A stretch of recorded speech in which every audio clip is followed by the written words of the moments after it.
నమస్తే అండి. ప్రస్తుతం విజయవాడ బస్ స్టాండ్ లో ఉన్నాము. ఇక్కడ బస్సులు ఇలా వస్తాయి చూడండి. అమ్మవారి గుడికి వెళ్లాల్సిన బస్సులు ఇలా బస్ స్టాండ్ లో రావడం జరుగుతుంది. ఈ బస్సులు గుడికి తీసుకెళ్తాయి.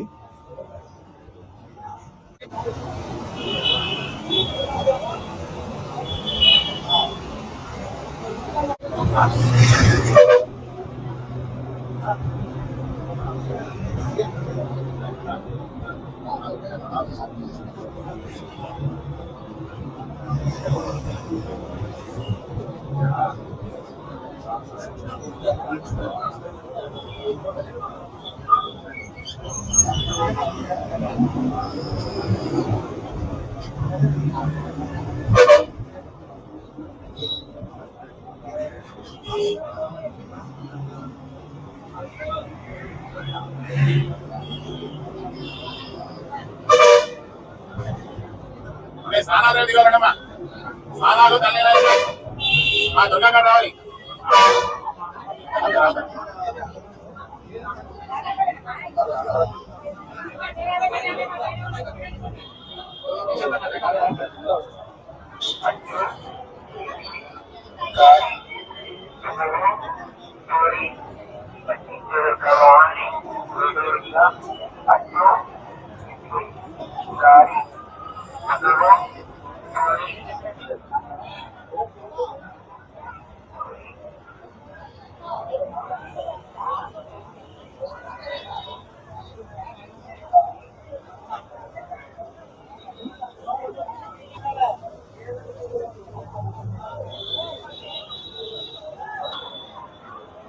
స్నానాల రేవుగా పిలుస్తారు. ఉచిత బస్సు చూడండి.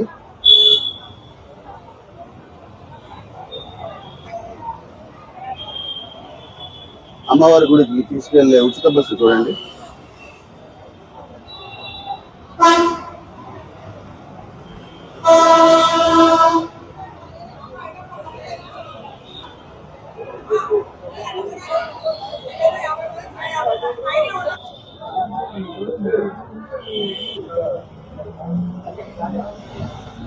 స్నానాల రేవు నుంచి బస్సు బయలుదేరి వెళ్తున్నాము.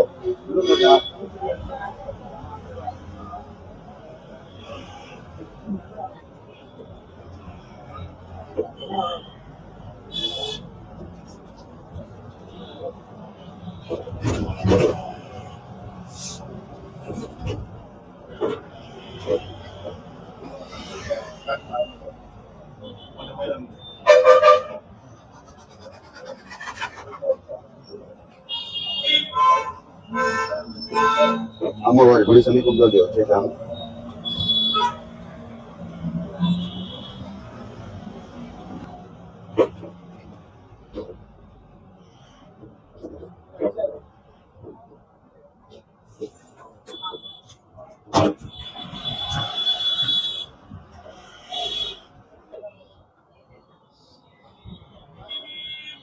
అమ్మవారి గుడి దగ్గర నుంచి కృష్ణానది వ్యూ చూడండి. విజయవాడ పట్టణం చూడండి. విజయవాడ పట్టణాన్ని చూడండి.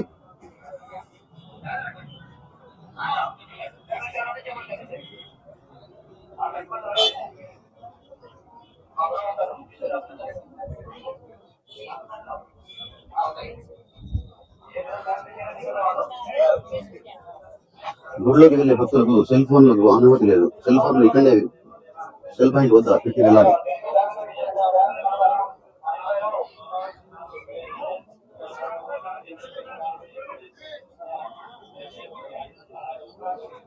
చెప్పుల స్టాండ్ చూడండి.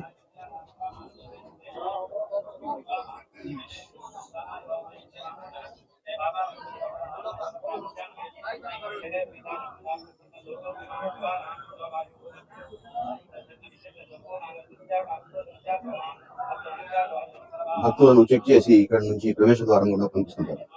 ఇక్కడ ఉచిత దర్శన మార్గము, దర్శనానికి డబ్బులు చెల్లించి వెళ్ళేది కూడా ఉంటుంది.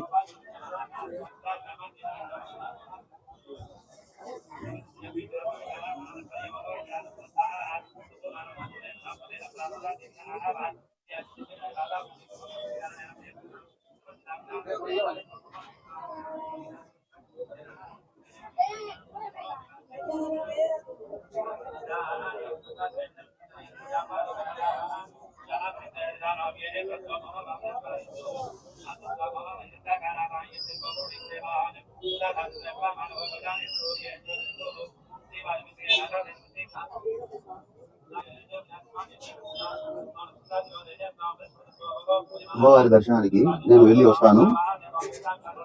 లోపలికి సెల్ ఫోన్లకు అనుమతి లేదు. ఫ్రెండ్స్, ఇప్పుడు మనం ప్రస్తుతము కనకదుర్గ అమ్మవారి ఆలయం దగ్గర ఉన్నాము.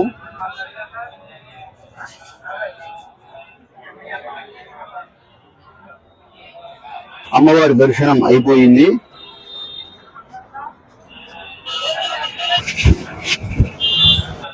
ఫ్రెండ్స్, ప్రసాదం లడ్డులు 50 తీసుకున్నాను దగ్గరలో ఉన్న ఫ్రెండ్స్ కు ఇచ్చేదానికి. ఫ్రెండ్స్, అమ్మవారి గుడిలో విగ్రహాలతో పాటు 10 అమ్మవారి చిత్రాలు, ధ్వజస్తంభం అన్ని ఉన్నాయి. లోపల శ్రీ సుబ్రహ్మణ్య స్వామి ఆలయము, నటరాజ స్వామి ఆలయము ఉన్నాయి. కనకదుర్గ అమ్మవారి ఆలయము, అమ్మలు గన్న అమ్మ, ముగ్గురు అమ్మల మూలకొక్క అమ్మ, బెజవాడ కనకదుర్గమ్మ అంటూ భక్తులు కొలుస్తారు. అధికారికంగా శ్రీ దుర్గా మల్లేశ్వర స్వామి వార్ల దేవస్థానం అని పిలుస్తారు. విజయవాడలోని కృష్ణానది ఒడ్డున ఈ ఆలయం ఉంది. ఇంద్రకీలాద్రి కొండపై ఆలయం ఉంది. మన దేశంలో ప్రముఖ ముఖ్య పుణ్యక్షేత్రాలలో శ్రీ శక్తి పీఠాలలో ఒకటిగా కనకదుర్గమ్మ ఆలయం ప్రసిద్ధిగాంచింది. ఈ వీడియోలో పుణ్యక్షేత్రం గురించి, కనకదుర్గమ్మ అమ్మవారి గురించి చెబుతూ ఆలయం సందర్శించి మీకు చూపిస్తాను. ఫస్ట్ వీడియోను లైక్ చేసి సబ్స్క్రైబ్ చేయండి. మీరు చేసే లైక్ తో వీడియోలు 10 మంది చూడగలుగుతారు. షేర్ చేయండి తప్పకుండా.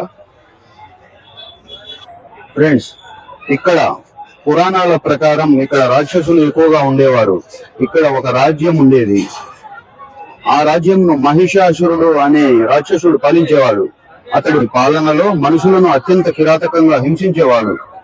ఇది భరించలేక సామాన్య ప్రజలు ఇంద్రకీల మునిని తమను రక్షించాలని వేడుకొనడం జరిగింది. ఇంద్రకీల ముని తన శక్తికి మించిన పని అవడంతో మహాశక్తి అయిన అమ్మవారు కొరకు ఘోర తపస్సును చేయగా అమ్మవారు ప్రత్యక్షమైంది. ఆయన భక్తికి మెచ్చి ఏం వరం కావాలని అమ్మవారు ఆయనను అడిగింది. ఇందుకు ఇంద్రకీల ముని వారు, అమ్మ, నా తలపై నీవు నివసించు, ఇక్కడ రాక్షసులను సంహరించు అనే కోరికను కోరాడు. రాక్షస సంహారం చేసి సేద తీరడానికి నీ వద్దకు వస్తానని అమ్మవారు మాట ఇవ్వడం జరిగింది. నువ్వు పర్వత రూపంగా మారితే ఆ పర్వతంపై నేను సేద తీరుతానని అమ్మ చెప్పి అదృశ్యమైంది.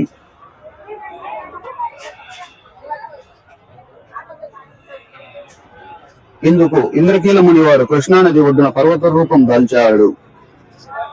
తరువాత అమ్మవారు మహిషాసుర మర్దిని రూపంలో రాక్షస రాజు మహిషాసురుడిని సంహరించి చంపింది. తరువాత ఇంద్రకీలాద్రి పర్వతంపై స్వయంభూగా వెలిసింది. దేవరాజు అయిన ఇంద్రుడు, మిగిలిన దేవతలు స్వయంగా కనకదుర్గ అమ్మవారి దర్శనానికి రావడం జరిగిందని పురాణాలు చెబుతున్నాయి. అయితే అమ్మవారు ఉగ్ర రూపిణిగా ఉండడం వలన ఋషులు, యోగులు, దేవతలు తప్ప సామాన్యులు అమ్మను చూడలేకపోయేవారు, దర్శించలేకపోయేవారు. ఈ సందర్భంలో ఆదిశంకరాచార్యుల వారు విచ్చేసి మాత రౌద్రాన్ని తగ్గించడానికి శ్రీచక్రాన్ని ప్రతిష్ఠించారు. తర్వాత మాత శాంతరూపిణిగా మారి భక్తులకు దర్శనమిస్తుంది.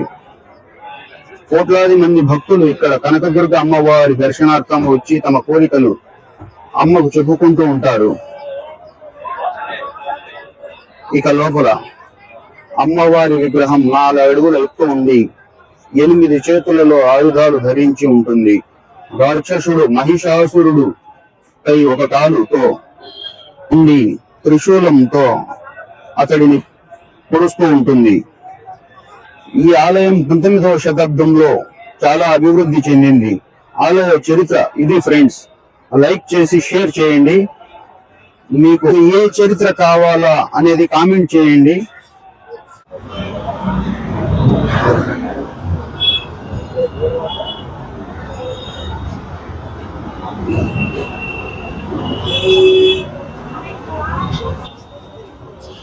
కొండ దిగువన ఉన్న శివాలయం.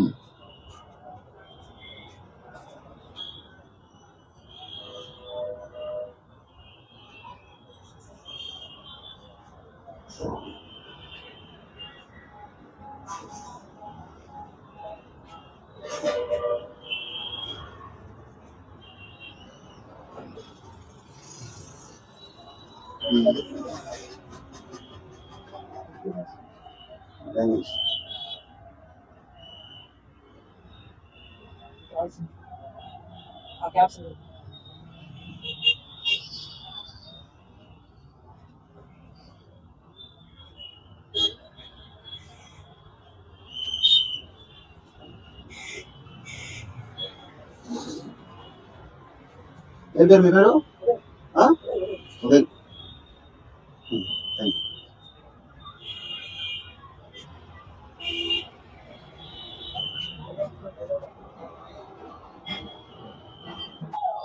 కొండ దిగువన ఉన్న శివాలయం.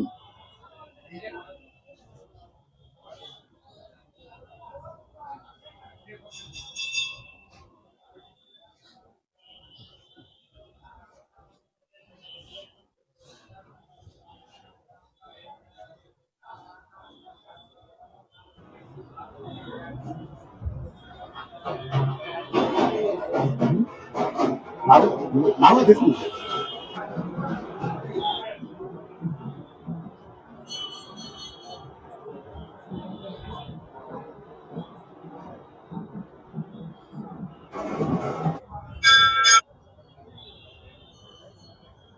ఇటుపోతే దేవాలయాలు ఇంకా చాలా ఉన్నాయి.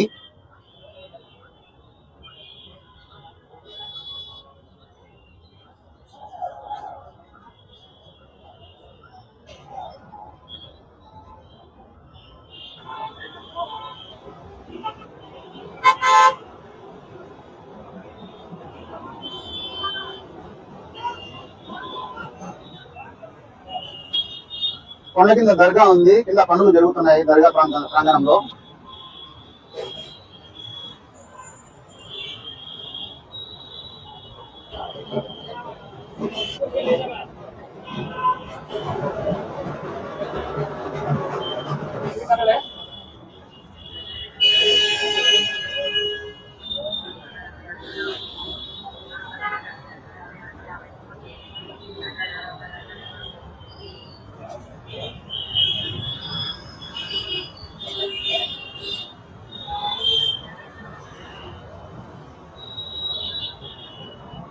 చాలా అంగళ్ళు ఉన్నాయండి కొండ కింద.